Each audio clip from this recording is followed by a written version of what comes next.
Report پیش کرتے ہیں صدر منشور کمیٹی اینڈ بیورو چیف ضلع جھنگ سے۔ دریائے چناب میں پانی کی تازہ صورتحال یہ ہے کہ چناب میں اس وقت اونچے درجے کا سیلاب۔ دریائے چناب میں پچھلے 2 گھنٹوں میں بھارت کی طرف سے 1,70,000 کیوسک پانی کا اضافہ ہوا ہے۔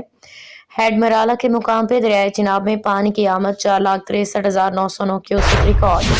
ہیڈ مرالہ کے مقام پہ دریائے چناب میں پانی کا اخراج 4,54,064 کیوسک ریکارڈ۔ چناب میں خانقی بیراج کے مقام پہ پانی کی آمد 2,29,775 کیوسک ریکارڈ۔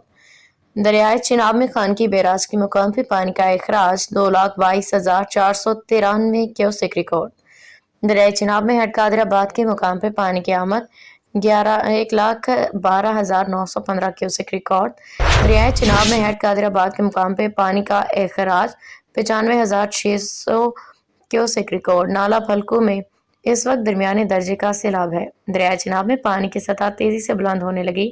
بھارت کی طرف سے دریائے چناب میں پانی کی آمد میں تیزی سے اضافہ ہونے لگا۔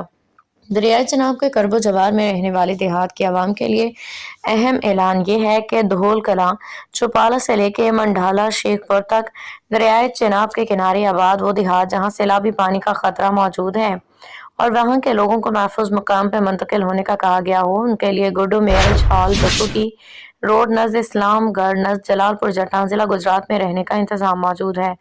گڈو برادران گڈو میرج ہال کے انتظامیہ کی طرف سے مذکورہ عوام کو اطلاع دی جاتی ہے کہ کسی بھی خطرہ کے پیش نظر آپ یہاں تشریف لا سکتے ہیں۔ امتیاز طاہر گڈو 0300624239 8